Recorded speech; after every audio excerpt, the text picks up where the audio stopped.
Many parents worried about the behavior of children, especially little children. មានឪពុកម្ដាយជាច្រើនតែងតែកង្វល់ពីអាកប្បកិរិយារបស់កូនរបស់ពួកគេជាពិសេសគឺកុមារតូចៗតាមសម្ដីរបស់លោកស្រីបណ្ឌិត Carol Dweck ដែលបានសិក្សាស្រាវជ្រាវជាង20ឆ្នាំទៅលើអាកប្បកិរិយារបស់កុមារនិងការលូតលាស់របស់ពួកគេលោកស្រីបាននិយាយថាកុមារធម្មតាមានសុខភាពល្អមានអាកប្បកិរិយាមិនល្អរៀងរាល់3នាទីម្ដងប៉ុន្តែបើកូនតូចៗរបស់អ្នកមានអាកប្បកិរិយាមិនល្អរៀងរាល់10នាទីឬរៀងរាល់1ម៉ោងម្ដងអ្នកគឺជាឪពុកម្ដាយដែលមានសំណាងហើយដែលមានកូនជាមនុស្សពិសេសនោះ There are many theories about how to raise children. មានទ្រឹស្ដីជាច្រើនបានលើកឡើងពីការថែរក្សាចិញ្ចឹមកូនហើយក៏មានបណ្ដាញអ្នកជំនាញដ៏លេចធ្លោជាច្រើនដូចជាលោក Zhang Piaget លោក Erik Erikson លោកស្រី Maria Montessori ចំពោះខ្ញុំអ្នកដែលខ្ញុំពេញចិត្តបំផុតគឺសាស្ត្រាចារ្យរបស់ខ្ញុំលោកបណ្ឌិត John Gabriel ដែលរូបខ្ញុំបានសិក្សាជាមួយគាត់នៅមុខវិជ្ជាចិត្តវិទ្យាតែមិនមែនជាមុខវិជ្ជាចិត្តវិទ្យារបស់កុមារទេហើយខ្ញុំសិក្សាជាមួយគាត់តែរយៈពេល3ខែប៉ុណ្ណោះវាបានជួយតម្រង់ទិសនៃការគិតរបស់ខ្ញុំយ៉ាងខ្លាំងតាក់ទងនឹងមុខវិជ្ជាចិត្តវិទ្យាជាទូទៅអ្វីដែលធ្វើឲ្យខ្ញុំស្ញើជាខ្លាំងគឺគាត់តែងតែនិយាយថាមុខវិជ្ជាចិត្តវិទ្យាគឺជាវិទ្យាសាស្ត្រនៃសុភវិនិច្ឆ័យការយល់ច្បាស់ដោយមិនចាំបាច់ពិចារណាហើយបើជំនាញនេះមិនអាចយល់បានទេនោះវាមិនមែនជាមុខវិជ្ជាចិត្តវិទ្យាដ៏ល្អទេ Let's go back to psychology about children, how children growing up, because this is the title of the talk we had today. ឥឡូវយើងបកស្រាយនិយាយពីចិត្តវិទ្យារបស់កុមារបន្តិចតើពួកគេរីកលូតលាស់តាមរបៀបណាពីព្រោះថានេះគឺជាចំណងជើងនៃការសន្ទនារបស់យើងនៅថ្ងៃនេះចំពោះរូបខ្ញុំអ្នកជំនាញខាងចិត្តវិទ្យាកុមារដែលមានសុភវិនិច្ឆ័យនោះគឺលោកបណ្ឌិត Gordon Neufeld ពីព្រោះមានទំនាក់ទំនងជាមួយនឹងបទពិសោធន៍ពិតរបស់ខ្ញុំផ្ទាល់លោកបណ្ឌិត Neufeld បានសរសេរសៀវភៅដ៏សំខាន់មួយដែលមានចំណងជើងថាតោងកូនអ្នកឲ្យជាប់ Hold on to your kids នៅក្នុងបទសន្ទនារបស់លោកគាត់បានលើកឡើងថាកុមារមានការលូតលាស់បន្តិចម្ដងចាប់តាំងពីពេលដែលគេកើតរហូតដល់អាយុ7ឆ្នាំការលូតលាស់របស់កុមារកាលពីពេលនៅតូចនេះនឹងកំណត់នៅជីវិតអនាគតរបស់ពួកគេគាត់បាននិយាយបន្តទៀតថានាពេលដែលកុមារកើតមកភ្លាមរហូតដល់អាយុ2ឆ្នាំអ្វីដែលពួកគេត្រូវការគឺការនៅជិតស្និទ្ធជាមួយនឹងឪពុកម្ដាយត្រូវការនូវភាពកក់ក្ដៅពីឪពុកម្ដាយចាប់ពីអាយុ2ឆ្នាំទៅ3ឆ្នាំគេចង់ធ្វើដូចជាឪពុកម្ដាយឬត្រាប់តាមឪពុកម្ដាយរបស់គេនៅចន្លោះអាយុ3ឆ្នាំទៅ4ឆ្នាំកុមារចង់ទទួលបាននូវភក្ដីភាពគឺចង់ឈរនៅខាងឪពុកម្ដាយនៅចន្លោះអាយុ4ទៅ5ឆ្នាំពួកគេចង់បានការទទួលស្គាល់ជាពិសេសពីឪពុកម្ដាយពួកគេចង់ទទួលបាននូវភាពអស្ចារ្យនេះបើតាមអ្វីដែលលោកបណ្ឌិតបានលើកឡើងនៅចន្លោះអាយុ5ទៅ6ឆ្នាំនេះគឺជាចំណុចសំខាន់នៃការលូតលាស់របស់កុមារដែលនៅក្នុងអាយុនេះកុមារនឹងធ្លាក់ក្នុងអន្លង់ស្នេហ៍ជាមួយឪពុកម្ដាយធ្លាក់ក្នុងអន្លង់ស្នេហ៍ជាមួយបងប្អូនប្រុសស្រី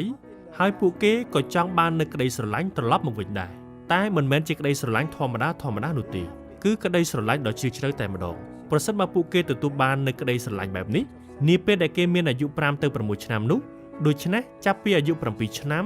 រហូតទៅដល់វ័យជំទង់ពួកគេនឹងជឿជាក់លើឪពុកម្ដាយរបស់ពួកគេហើយនេះគឺជាការលូតលាស់មួយដ៏សំខាន់ដូច្នេះតើយើងត្រូវអនុវត្តវាតាមរបៀបណានៅក្នុងការចិញ្ចឹមបីបាច់ថែរក្សាកូននោះ Well, let's look between the age of 1 and 2 parent must pay close attention physically hold them ឥឡូវនេះយើងមើលមកកូនដែលមានអាយុចន្លោះពី1ឆ្នាំដល់2ឆ្នាំឪពុកម្ដាយត្រូវតែផ្ដល់ការយកចិត្តទុកដាក់ដោយចិត្តស្និទ្ធជាទីបំផុតដោយបីបងពួកគេលេងជាមួយពួកគេផ្ដល់នូវភាពកក់ក្ដៅដល់ពួកគេសូម្បីតែគេងក៏គេងក្រែជាមួយពួកគេដែរជាជាងបំបែកឲ្យពួកគេគេងក្រែទីតីការធ្វើបែបនេះគឺជារឿងធម្មតាចំពោះឪពុកម្ដាយជាជនជាតិអាស៊ីតែចំពោះឪពុកម្ដាយជាជនជាតិអឺរ៉ុបវិញពួកគេដាក់កូនឲ្យនៅបន្ទប់ទីតីហើយទុកឲ្យពួកគេយំរហូតគេងលក់ដោយគេយល់ថាវាមានផលល្អចំពោះចរិតលក្ខណៈរបស់ពួកគេដោយបង្កើតបាននូវឯករាជ្យភាពចំពោះខ្ញុំផ្ទាល់ខ្ញុំមិនជឿលើរឿងនេះទេព្រោះថាគ្រប់សត្វមានជីវិតទាំងអស់ពួកគេមានចំណងក្នុងការរស់នៅក្នុងឯករាជ្យភាពដូចជាឆ្មាឆ្កែជាដើមគ្មានឪពុកម្ដាយវាណាទៅបង្រៀនឲ្យពួកវានៅជាឯករាជ្យនោះទេតែជាយថាហេតុនាពេលក្រោយមកពួកវាក៏រស់នៅក្នុងឯករាជ្យភាព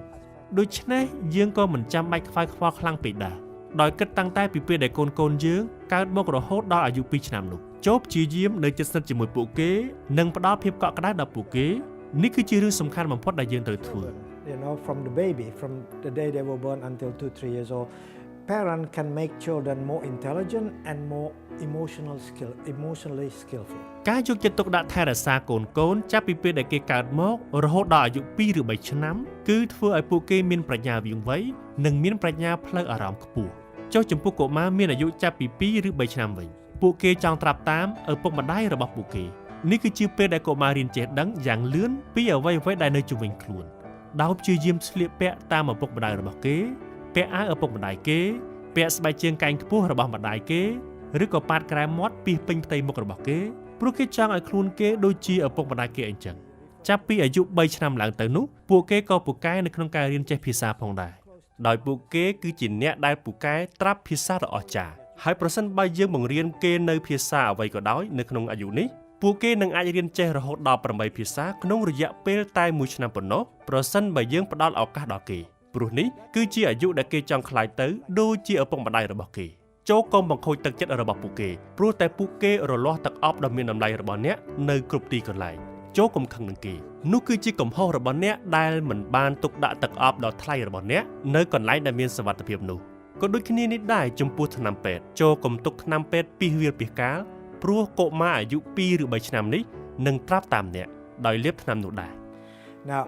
at the 3 to 4 year old they want to be loyal to you នៅអាយុ3ទៅ4ឆ្នាំពួកគេចង់រក្សានៅភក្ដីភាពចំពោះអ្នកហើយវាមិនមែនជារឿងចម្លែកទេដែលពួកគេតែងតែនិយាយទៅកាន់មិត្តភក្តិរបស់គេនៅឯសាលាមត្តេយ្យថាម៉ាក់របស់ខ្ញុំល្អជាងម៉ាក់របស់ឯងឬប៉ារបស់ខ្ញុំឆ្លាតជាងប៉ារបស់ឯងនេះក៏ព្រោះតែគេចង់រក្សានៅភក្ដីភាពនោះចំពោះអ្នកគេចង់ការពារអ្នកនោះឯង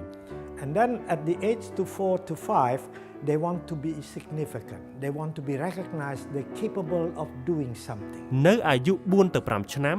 ពួកគេចង់ទទួលបាននូវភាពអស្ចារ្យ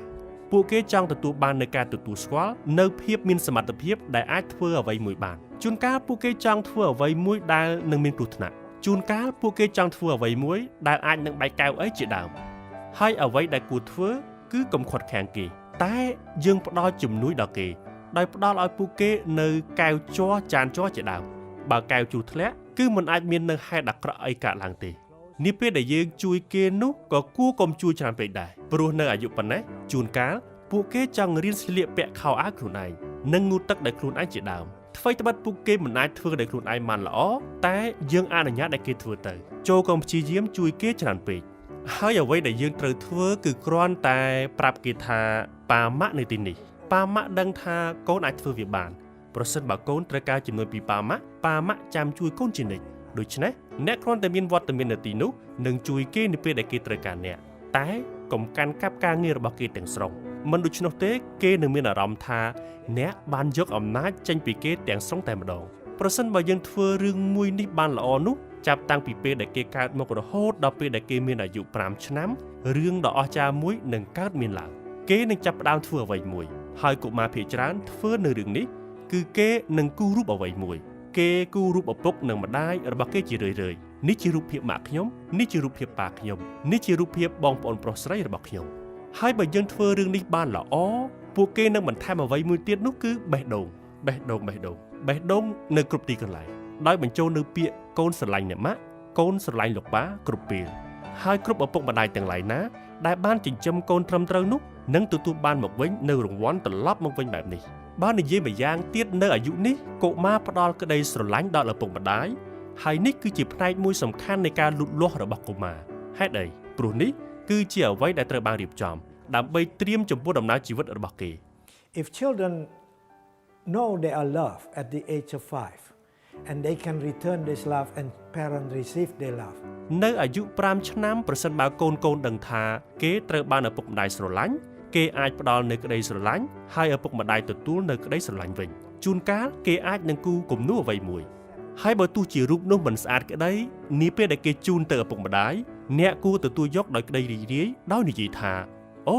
គំនូនេះស្អាតណាស់ប៉ាម៉ាក់ទទួលនៅក្តីស្រឡាញ់នេះប៉ាម៉ាក់ទទួលនៅអំណោយនេះហើយប្រសិនបើអ្នកធ្វើបែបនេះនាពេលដែលគេមានអាយុ6ទៅ7ឆ្នាំរហូតដល់គេពេញវ័យគេនឹងមានជំនឿទៅលើអ្នកគេនឹងចែករំលែកនៅការឈឺចាប់ក្តីរីករាយហើយនេះគឺជាបទពិសោធន៍ដ៏អស្ចារ្យមួយដែលយើងអាចនឹងទទួលបានកុមារទាំងអស់តែងតែធ្វើត្រាប់តាមឪពុកម្ដាយរបស់គេចាប់តាំងពីគេមានអាយុ3ឆ្នាំម្ល៉េះហើយចំណុចមួយនេះមានសារៈសំខាន់ខ្លាំងពីព្រោះអ្វីដែលយើងធ្វើគឺវានឹងជះឥទ្ធិពលអ្វីដែលយើងធ្វើអាចនឹងប៉ះពាល់ដល់ជីវិតរបស់ពួកគេ ហើយយើងមិនត្រូវភ្លេចខ្លួនទេថាយើងត្រូវតែមានអាកប្បកិរិយាល្អចំពោះមុខកូនៗរបស់យើងត្រូវប្រើភាសាសម្ដីមួយដ៏ត្រឹមត្រូវព្រោះបើយើងប្រើសម្ដីខុសយើងទម្លាក់កំហុសលើអ្នកដទៃស្រែកដាក់អ្នកដទៃកូននឹងត្រាប់តាមយើងបានសេចក្តីថាគេនឹងមើលមកយើងជាគំរូរបស់គេ Thank you very much. សូមអរគុណច្រើន